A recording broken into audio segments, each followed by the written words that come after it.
Yes, what's going on? My name's Kai. This is a review for the brand new GoPro Hero 13 Black. Welcome to CaiLife.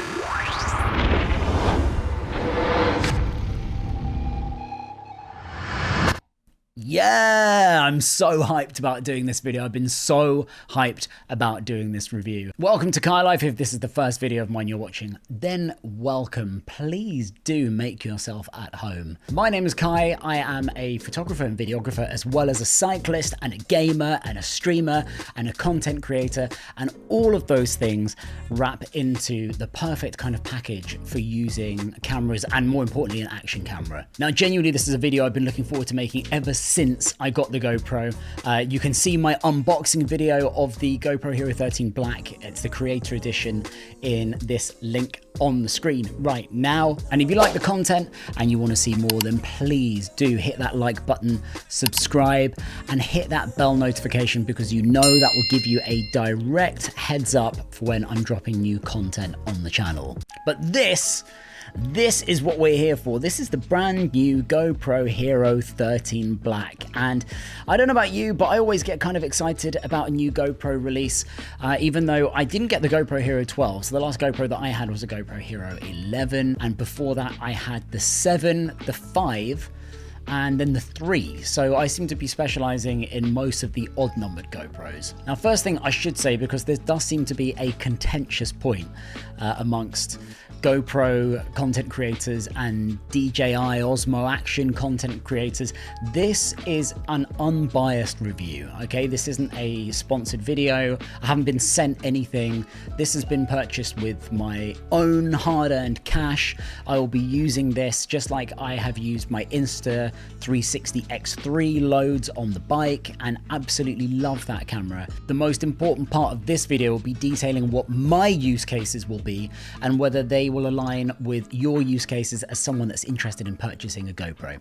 We're going to be looking directly at GoPro's emphasis with the release of the 13, which is less on the software and the existing internal hardware and more on the extra hardware that they've released that only works with the GoPro Hero 13 Black, namely the HB lenses. So that's the ultra wide lens mod and the macro lens mod, the yet to be released anamorphic lens mod, which does look badass, and the released but yet to be purchased by myself ND filters. Now, I think a good place to start with this is to look at what's new with the GoPro Hero 13 Black and what isn't new, because there is a whole lot that hasn't changed on the GoPro for quite a while. And so even though this video I really want to focus on the things that make the GoPro Hero 13 Black absolutely awesome, because it is an awesome piece of hardware, I do also, just for clarity, just want to go through the things that haven't changed. And the best way to do that is to check out this grid, because it's unbelievably useful, and we'll go through some of the things that have changed and some of the things that haven't changed. Okay, so check this out. Now, everything that's in blue are things that are new for the Hero 13 Black, and everything that has a white background on the grid has stayed exactly the same from the GoPro Hero 12. So we will go through some of these things. Let's go through the brand new things first. So first things first, the GoPro Hero 13 Black gives you the option to record in HLG HDR. Now, that's two sets of abbreviations. You might be thinking, what the frick is that? HLG stands for Hybrid Log Gamma, and it's an open source standard video format for HDR, which is high dynamic range, and that's something that's been on your iPhone and various mobile devices for a while now.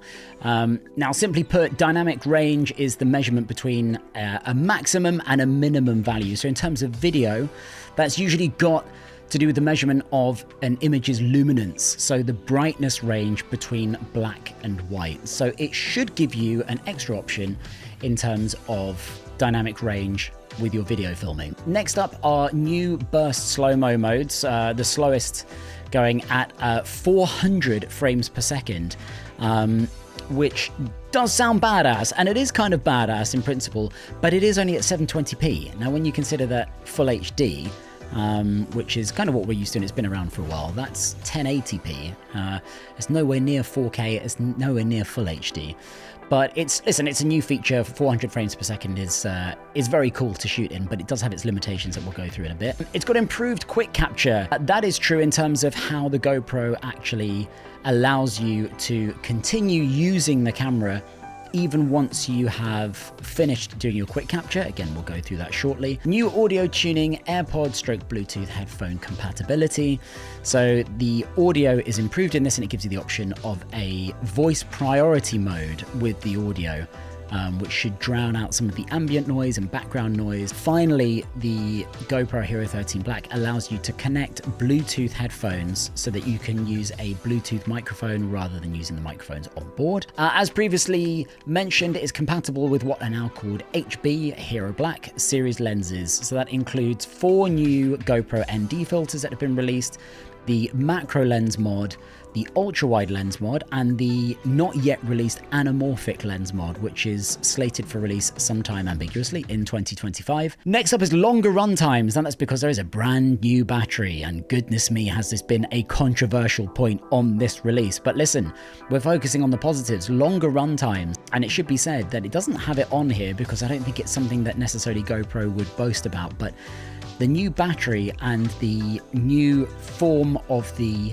GoPro itself and the heatsink that they seem to have put in at the front seems to have eradicated or completely minimalized the overheating issues that have plagued not just GoPros but action cameras in general. Next up is the fingers, the 1/4-inch mount, and the brand new magnetic latch mount. Now we will go through these because I've got 2 magnetic latch mounts actually with this purchase.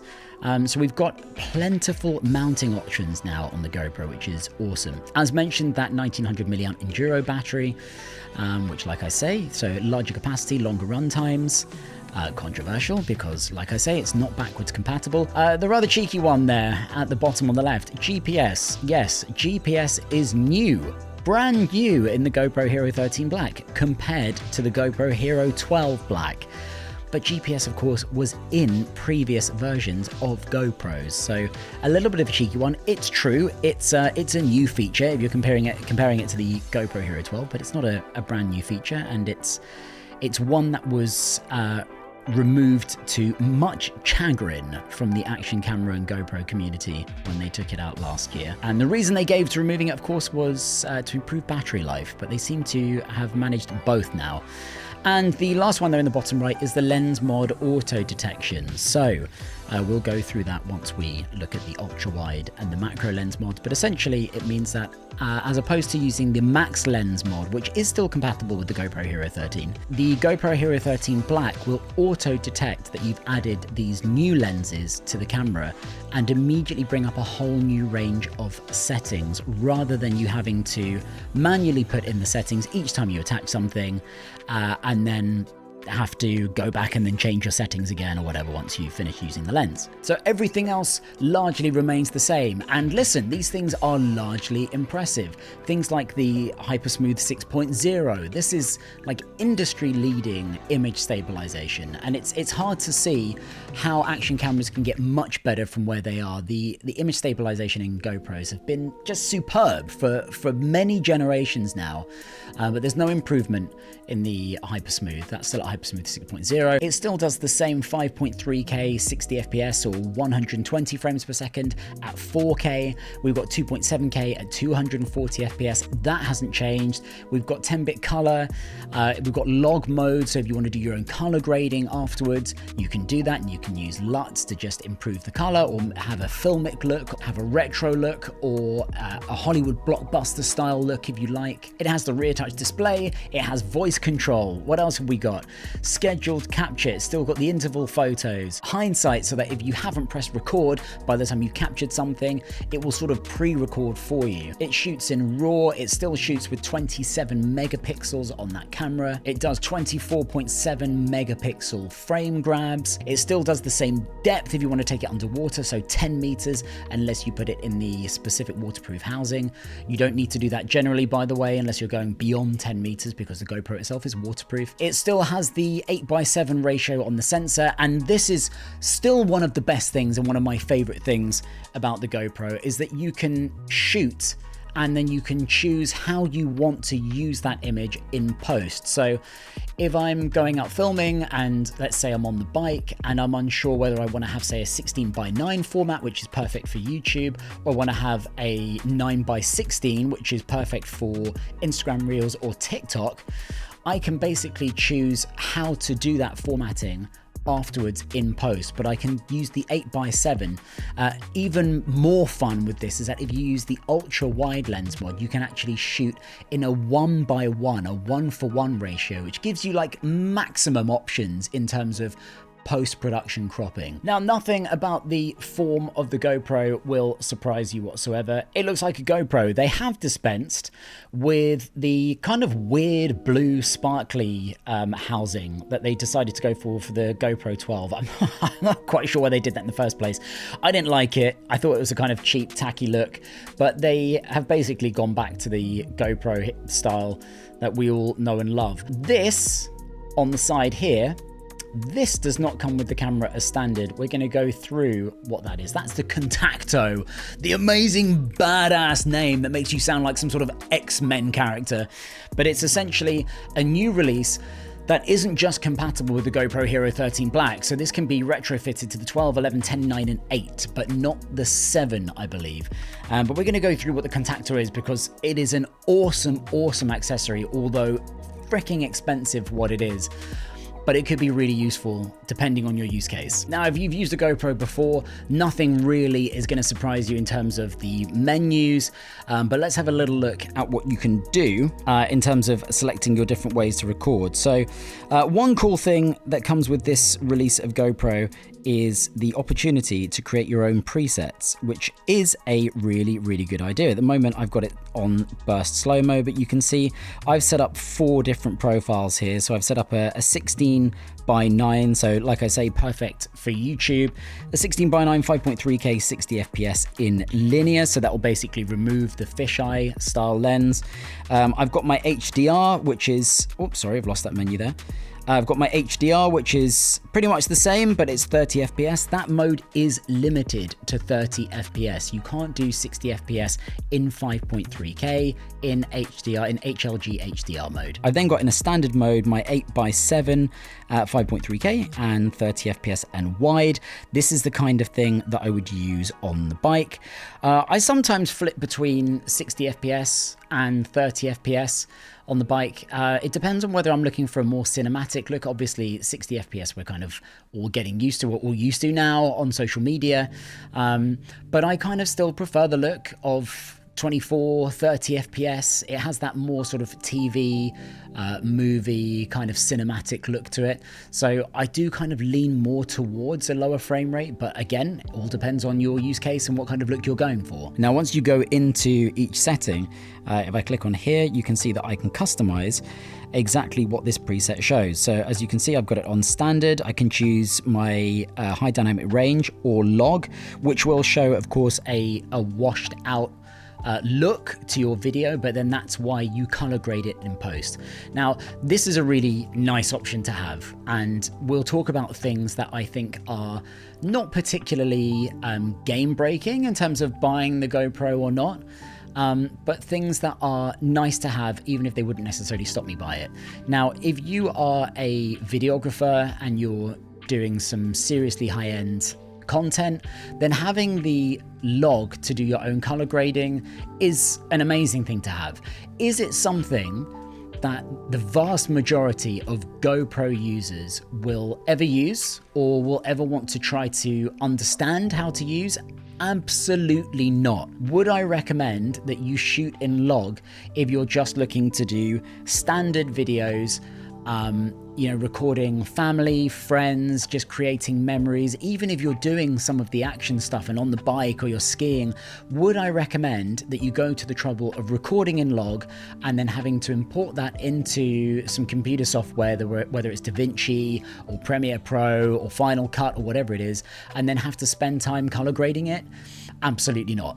Absolutely not. The great thing about action cameras, not just GoPros, but the great thing about action cameras these days is the fact that you don't have to do any of those things. You can just get an amazing looking image in a high resolution and really nice colors pretty much straight out of the camera. So this isn't something that I can recommend, or I would recommend is worth you encountering, say, a block in capturing content. It's one of those things where I feel like people could buy and then just get overwhelmed by the options or overwhelmed by the complexity.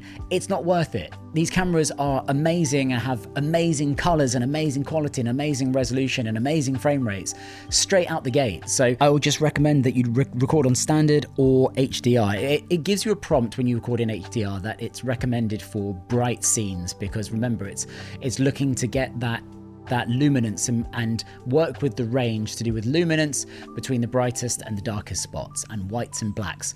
Use a bright setting, whether it's lots of lights in a studio or a nice sunny well-lit day outside. Otherwise, use standard. It's worth mentioning that on standard, and I'll just go down here, I'll just skip some of these settings just whilst I'm on the topic of lighting. On standard, you can change things like your EV comp, so you can basically make your exposure slightly dimmer or brighter. Now, GoPros they do have a tendency out of the gate to slightly overexpose, and so we all know that we tend to, by default, just edit this value to -0.5 or -1. I've got it on -1 at the moment, and I've also got some other things that I have changed from the default. So I've changed the ISO max to 800 just so that my video doesn't get too noisy. When you go into a dark area, if it's on auto, the GoPro will overcompensate and try and brighten up the image artificially, and that can create noise. So rather than do that, I've just limited the ISO, and if it gets particularly dark where I am, then I can try and alter that in post. The other things that I've got changed in this little menu here are sharpness low and denoise low. It's not worth keeping these at anything apart from low. One thing that is worth noting is that the GP Labs software, which you can download and then install on your GoPro as essentially new firmware, enables you to turn off those settings completely. Low does not mean none. So I would recommend, if you want to avoid any artificial sharpening to your image and to your video, download GP Labs, install the firmware to your GoPro. It's nice and easy, it's very straightforward, and there are various things that you can change, including the bitrate, by the way, and you can increase that as well from the options that you have in camera. Color set to natural. The options here in color are natural, vibrant, which obviously just increases the saturation, or just flat, but I like having a nice natural color profile on there. It's not particularly obtrusive. But let's go back up, and I'll show you what's on here then. Under our standard, so I've got this set to my 8x7. Now remember what that means is that I can record using pretty much the full sensor, and then in post I can choose whether I want to make that a nice vertical video, which means that it'll be really friendly and play nicely with Instagram Reels or TikTok content, or I can have it as 16:9 and it'll play really nicely with YouTube. The resolution here is at a lovely 5.3K, and it's in 10-bit. I've made sure it's 10-bit, down a little bit lower. You do have to change that from the default though. The default is set to 8-bit for some reason. You want to use 10-bit and you want to have your bitrate as high as you can. That does increase file size, but listen, we're using these action cameras to get the best possible footage we can, so don't limit yourself with a smaller sized or slower SD card. Get yourself a decent SD card, get it with a good amount of storage, so at least 256 gigabytes, and then just enjoy getting good quality or the best quality content that you can with your GoPro. Frame rate is set at 30 at 5.3K. It has to be at 30. You can see here, if I set this to 4K, then I can bump that frame rate up to 60, but like I say, I'm more than happy to have the extra resolution and to just bump down that frame rate a little bit. Digital lens is set to wide in 8x7 ratio. Hyper smooth, of course, is the GoPro name for stabilization. You always want that on. Here are other options that you've got. So scheduled captures, you can set this to capture in the future. You can have hindsight off or on. Hindsight will absolutely drain your battery quicker. I would try and avoid using it if you can. There aren't really that many situations where you wouldn't have your camera recording and then you'd miss something. I'm thinking, if you're on a motorbike or you're cycling or you're skiing, you will start recording your GoPro in anticipation for whatever it is that you're doing. So it's unlikely that you're going to need to use a hindsight feature, but it's there. And look, if your GoPro is connected to a power bank and you're just running off USB power, then why not have hindsight on? This is your shutter speed. Now you can change this. I've got it set to auto. Probably best to leave it on auto. Obviously a slow shutter speed means more light in the camera, as you can see here. Look at this, at a 1/30, it lets more light, but it also makes the image blurrier. You can see how blurry that is with me waving my hand over the front. If I turn it all the way up to 1/960 though, not blurry anymore, but you can barely see my hand because it lets less light into the lens. So I'll leave that on auto and just let the camera dictate what the best shutter speed would be. Now, having said that, now I've changed that. This has messed with my exposure compensation, which I'm just going to whack back down. In fact, I might just leave it on 0.5 for now. White balance is on auto. ISO minimum and max you can change. Again, the higher that this is, the higher that your ISO number is, the brighter your video will be, but the noisier it will be as well. So you don't want it to be too high, and you want it to be basically as low as it can get, but with still enough light to be able to get into the lens and actually expose the video or the image well enough. As we've said before, sharpness and denoise, have that low. Here are your audio options, and this is some new features for this year's version of GoPro. So you've got the option now of recording off-board audio, so it's essentially a separate audio track, which is useful for if you want to edit that audio separately and not have it twinned to the video. So you can have this set to off, or you can have that set to creating a raw audio track with full processing, moderate processing, minimal processing. It's a useful feature, and you might want to use it. With the audio tuning, you can see here you've got standard or you've got voice priority. And this is what those two differences sound like. So this is a test of the GoPro Hero 13 Black's standard audio. So this isn't prioritizing my voice, this is just using the normal conventional speakers. There's quite a lot of traffic going by at the moment, so there's a fair bit of background noise. And now let's switch over.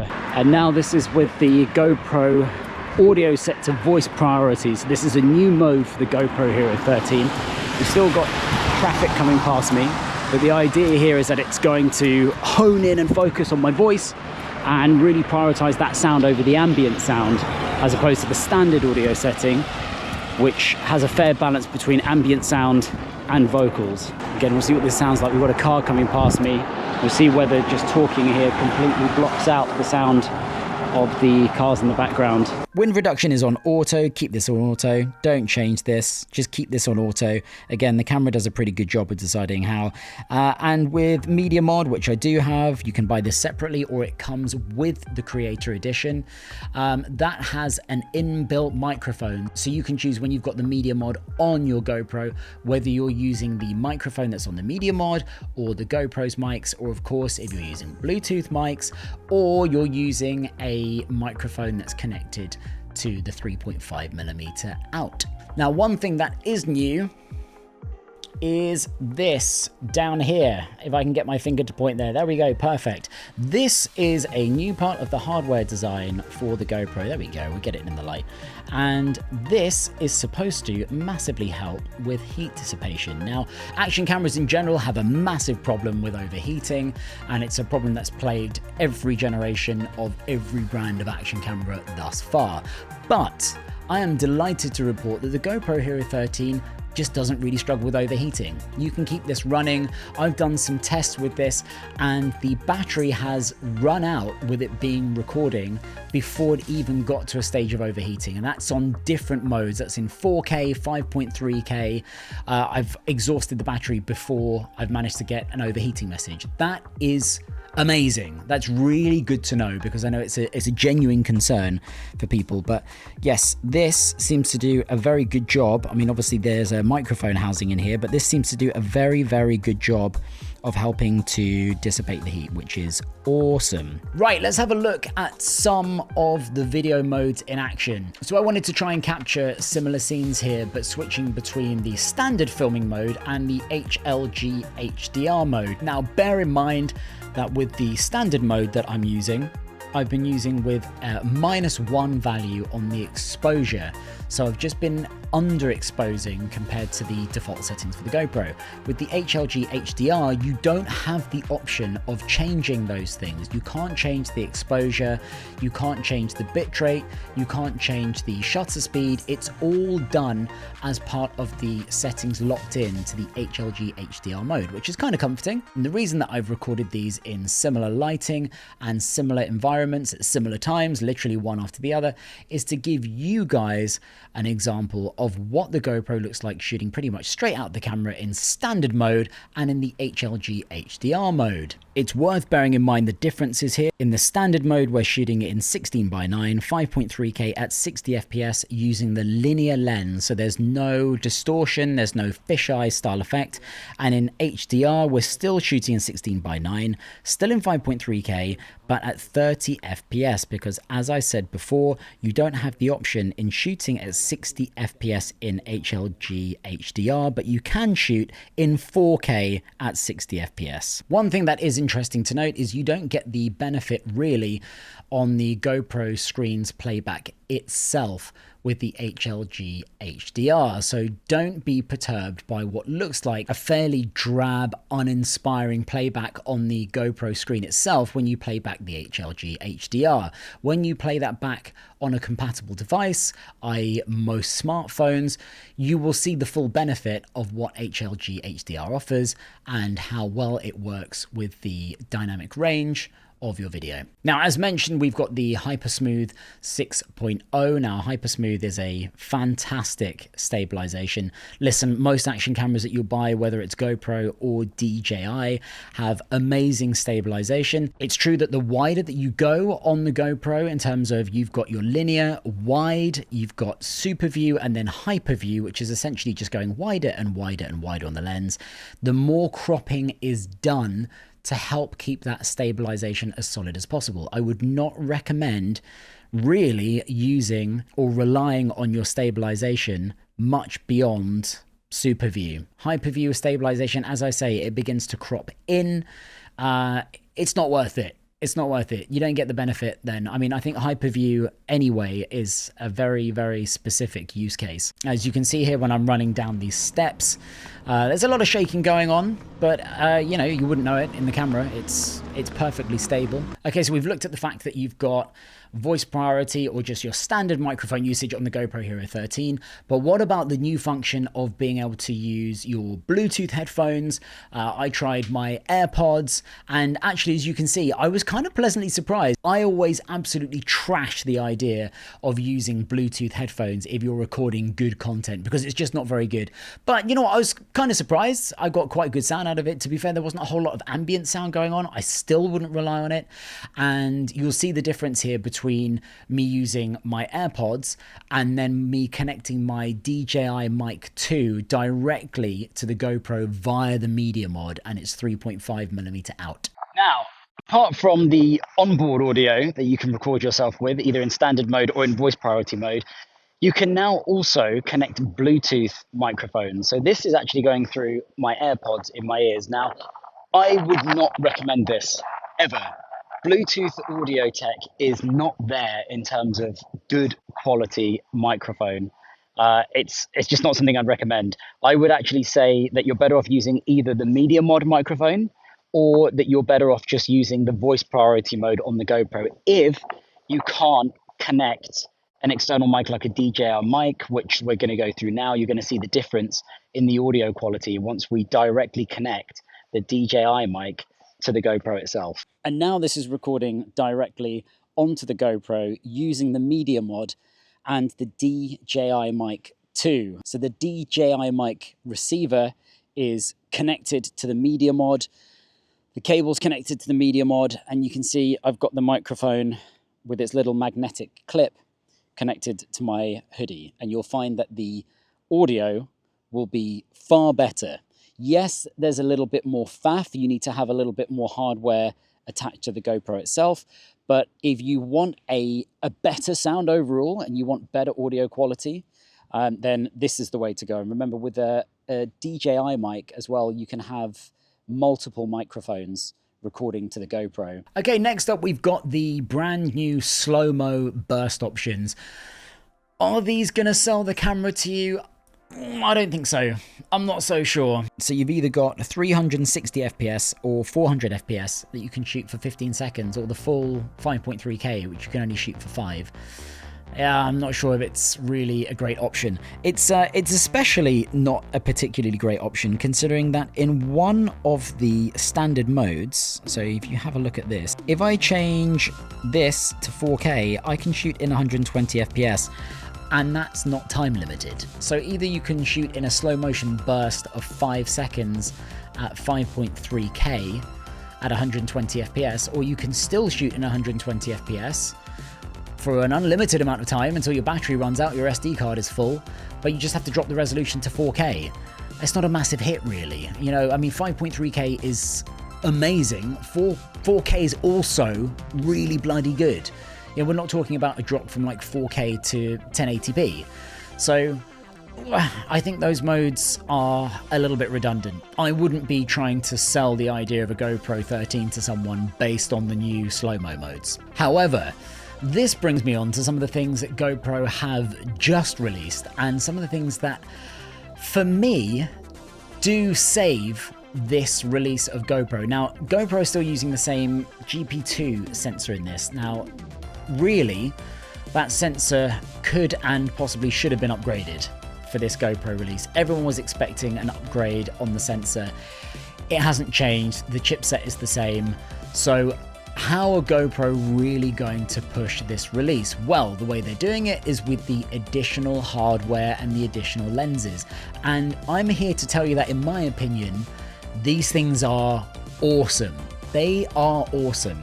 So let me show you what we're working with here. So we've got these two little cases. Let's have a little look.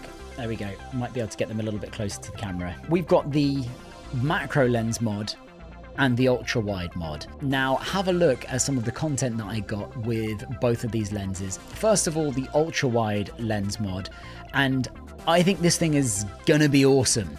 Now, I primarily got this because it just adds extra room vertically as well as horizontally. Now, when I'm on the bike, in terms of immersion in the video, it really does drag you into the video. It really makes you feel like you're there and give you that proper first-person sensation. But you can see just how wild the different views get with this then, because you can still change the digital lens even when you're using the ultra-wide lens, which is absolutely badass. Now, the additional thing is that with the ultra-wide lens, it shoots in 4K, but it uses a ratio of 1:1 with the sensor, so you can truly crop however you want in post. So I can record on the bike in ultra-wide or using the ultra-wide lens, and then I can choose afterwards without any loss in resolution. Do I want it to be 16:9? Do I want it to be 9:16? It's really, really cool. You pop this out of its casing and that reveals the lens itself and the front of the GoPro. Twist this off, so you twist anti-clockwise and this lens pops off. You want to keep this safe and obviously try not to actually touch the lens itself. Now there's a little blue marking that hopefully I can get the camera to focus on. There you go, just in the top there. There's a blue marking on the GoPro. And all I'm going to do is, I'm going to try to do this IRL rather than just by looking at the camera. So I pop this on, make sure that it's flush, I give it a twist, and then all I have to do is pull that off. And now that is snapped on and into place. What's really cool is you'll see that at the top of the screen it says ultra wide. So brand new with this release of GoPro, the GoPro Hero 13 in these new lenses, that it will auto detect the lens that you've added, and then it will change the available video options. So as you can see here, all my previous presets have now gone, and we've got a new set of settings. So as I've mentioned, I can make this 1:1. I can keep it on 16:9 and then have the option of dropping down to 1080. I don't know why you'd want to do that. But using that 1:1, I can shoot in 4K. I can still choose 60 FPS, but I'll probably choose to drop that down to 30. It's got horizon lock. It's still got the hyper smooth. Everything else is still exactly the same in terms of my regular settings. Now, if I wanted to, I can keep this in 9:16, duck out of here, and I can actually change this to go from the ultra wide lens to ultra super view and then ultra hyper view. And now check out this video to see the difference in terms of the width of the image. It's quite ridiculous, and obviously it carries a lot of distortion, but I think it might have its use cases. It's so wild that it kind of feels like it straddles the line between novelty and maybe really fun to experiment with. Next up is the macro lens mod. Now, this is maybe the most interesting hardware addition to happen in the action cam market in terms of things that you can add to your camera for a fair while. And this sits alongside one of the things that, for me, makes the GoPro Hero 13 Black a very good purchase. So we do exactly the same thing with this. You've got the same blue lineup. We just line this up. Again, I'm going to make sure that I look at this off camera because I do like to just make sure it's flush, which it is. Rotate it into place. I'm just going to make sure that's completely rotated. Yes, it is. And at the top, it says macro. Now, with this, you have, and you can see it adds a little bit of extra heft, but that's because there is a focus ring now added to this lens. So you can see here, we can just get it to focus off my face, and I'll just show you close up. On here, there's a picture of a person and a picture of a flower, which is a very helpful way of telling you whether you're focusing on something that is close up when I twist it to the right, and it will stop there. It won't keep going, by the way, when it's at the end of its focus range, or something a little bit further away with the person. Now, if you look at these videos I recorded, but you can really see the difference here in how it focuses on something that's very, very close to the camera or focuses a little bit further away. It doesn't give you a hugely dramatic depth of field. So if you're getting excited about having this amazing bokeh in the background and, you know, really blurred out background and these lovely large spheres of light, don't get excited. You're not going to get that. It's an action camera. Just temper your expectations. But is there a slight blurring to the background and a slight out of focus look to the background? Yes, there is. Am I impressed with it? Hell yeah, I am. It's definitely a really cool feature. And I think for creating something that's slightly more cinematic and slightly more dramatic, and to add a little bit of extra pizzazz to your content creation, I think this is a really cool addition. I really do. And I mean, I say that as someone that do I think GoPro have slightly dropped the ball in this generation? Yes. Do I think they've lost the battle in this generation? No, I don't. I think it's close, and I think competitors are doing some amazing things. I think the low light capabilities of the Osmo Action 5 Pro, unbelievable. But in terms of the hardware and the image quality and the ease of use, I think that, coupled with these new lens releases and the upcoming release of the anamorphic lens, which if you look online at some of the videos that have been created by GoPro influencers that have got to use them, I think GoPro have just about got away with this release. They've just about got away with it. Now, one thing that I did record for you guys is a new focus peak feature, and this is something that you'll be familiar with on DSLR cameras, mirrorless cameras, full frame cameras, etc., etc. And that is the option for the GoPro whilst you're using the macro lens to show you what's in focus and what isn't in focus. And you can even choose in the menu the color that it shows on your GoPro rear screen to tell you what is in focus and what isn't in focus. And this is an awesome feature. It really is, because it's a very easy way of showing you what should be clear and what shouldn't be clear. And I'm a massive fan of this lens. I think it's great. I mean, it's one of those things, like I say, it adds a fair bit of size to the GoPro, but I kind of like that. It kind of adds, dare I say, more credibility to the camera. It's lovely. It's really nice. Now, one thing that should be said is that these lenses don't just come with the GoPro as standard. They don't come with the Creator Edition as standard. They are separate purchases. So you've got to consider that in mind. When you buy a GoPro Hero 13, if you're just buying the standard kit, you're going to get the standard lens with it. Now, that does have the digital lenses. Those are the different options within the GoPro itself. But if you want the macro lens mod and you want the ultra wide lens mod, those are separate purchases. They're not even in their own bundle. They're separate individual purchases. One of the last things to talk about is, of course, the new battery that comes with the GoPro Hero 13 Black. This is not backwards compatible. It does mean that you can't use any of the batteries that you might have from all of your previous releases. Is it annoying? Yes. What are the trade-offs? Well, we've got better improved battery life. We don't have overheating being such an issue now. I tend to lean on the side of, look, it's one of those things. Yes, it's frustrating. Yes, if you have hordes of batteries from your GoPro 12, 11, 10, 9, is it frustrating? Yes, it's annoying, but the trade-off is better battery life and apparently fewer problems with overheating. And if that means that this is the first generation where we can use this battery and they'll continue to be able to be used for years to come, or for the next 3, 4, 5 years, then absolutely fine. I think it's one of those things that we'll look back on and no one's going to be frustrated about it next year or the year after or the year after. There was always going to be a generation where that was going to hit and frustration would be at its maximum because it's the first year with the new form. I'm here for the fact that they're longer lasting. I think it's a good thing ultimately. Last but not least to talk about, really, as one of the new things that have come out, is the new Contacto. Now, as you can see, I've kept this new door replacement on the side of the GoPro on my GoPro. Now, that has a little USB-C nub that just goes into the USB-C housing. I can still use that if I open this up. You can see here, I can still use that USB-C nub to just directly charge if I want to charge the battery. But what I can do now is I can keep this door closed. I don't need to open this. And now I can use one of 3 cables that comes with this door. In fact, they seem to have magnetized to each other. Let me use the one that hasn't magnetized to it. And you can see how this works. So, quite simply, you take this pin plug, this magnetic pin plug, and it snaps onto the side of the GoPro. Now, what does that mean? It means that you can use the GoPro without a battery in it and have this either hooked up to a USB-C plug or to a power bank.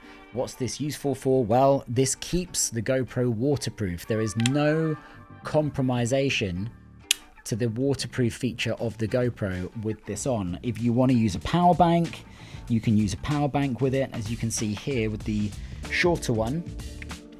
Let's snap this on that way. It's not, by the way, bi-directional. It has to go on this way. You can see that that's got a particular little housing. This is a lovely waterproof option. If you want to film underwater, you can film underwater with this, have this coming out of the water, film out of the water. Like I say, if you want to have this connected to a power bank, this is an awesome feature. Is it expensive for what it is? Yeah, it's pretty pricey for what it is. You do get 3 cables with it, which is cool, of different lengths, and it means that I don't have to mess with the door. If I want to charge the GoPro, I can just snap that on there and then charge the GoPro. It also transfers data, which is a useful thing. So you can plug this into your Mac or your PC or your laptop, and you can transfer data using it as well. That is pretty useful. It's one of those things, again, that's going to add to the cost. Now, whilst we're talking about magnetic features, one of the other latest additions to the GoPro is the new magnetic mounting on the base. So, not a lot of this will be a huge surprise. Some of this hasn't changed from the GoPro 12, so it still has the mounting fingers, so I can unlock this at the bottom, and this becomes your usual GoPro mounting, so just the usual mount that we've got used to for years and years and years with the GoPro. I can fold this back in, and you can see there is a 1/4 inch mount under there as well, so I can connect this to tripods, most tripods and mounts. But we also have the option to now connect this to different magnetic mounts. Now, this is not a new feature for action cameras in general. This is not a new feature for this generation. DJI have already been doing this, and GoPro have just piggybacked and got this into their cameras. Nevertheless, it's a really cool feature. So this is on the magnetic ball latch mount. There we go.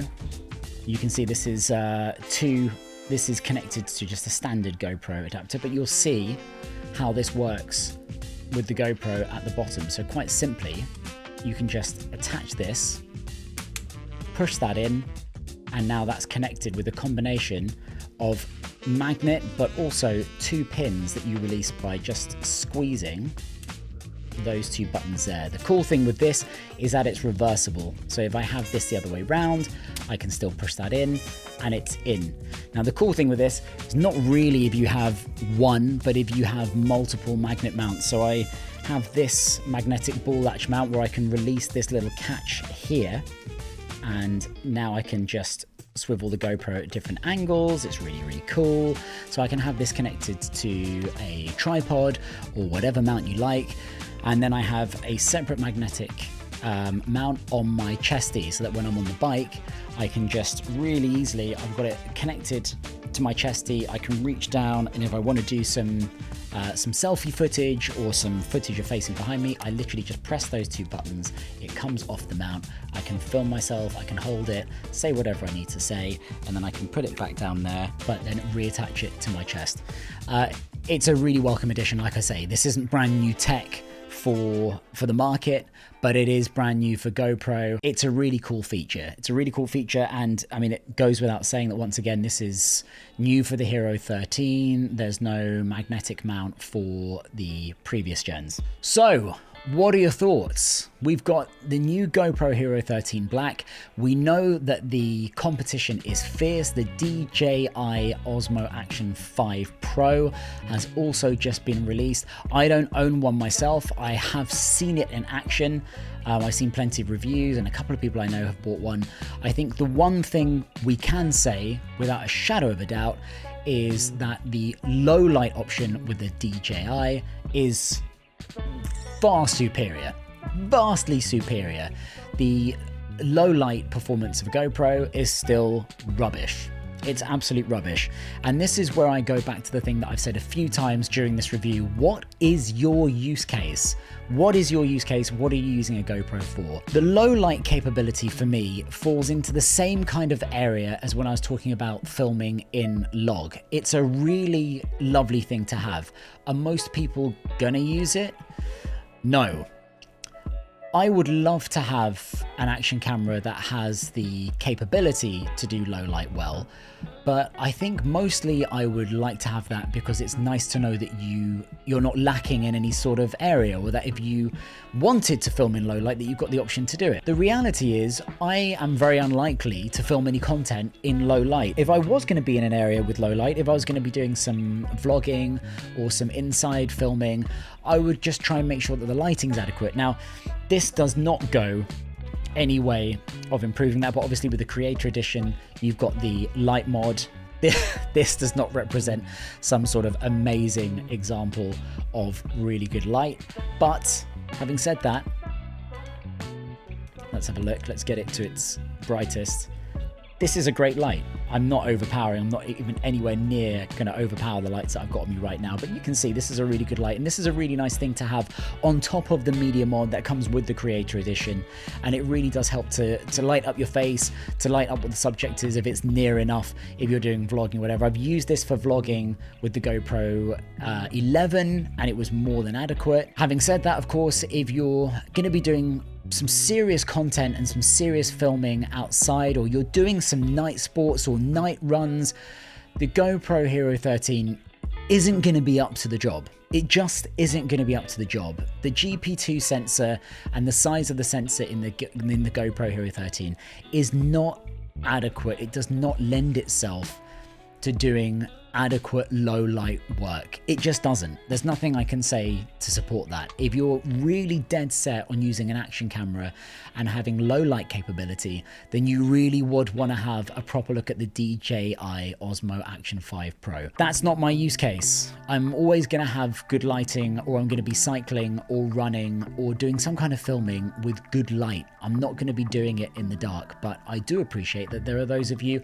that will want to do that in the dark, or at least would like to have the option. But I think my point is, it always seems like it's quite an easy stick to beat GoPro with and say, yeah, but it's not good in low light. But unless that's something you're really going to use, and unless it's something that you know is really important to your use case, does it really matter?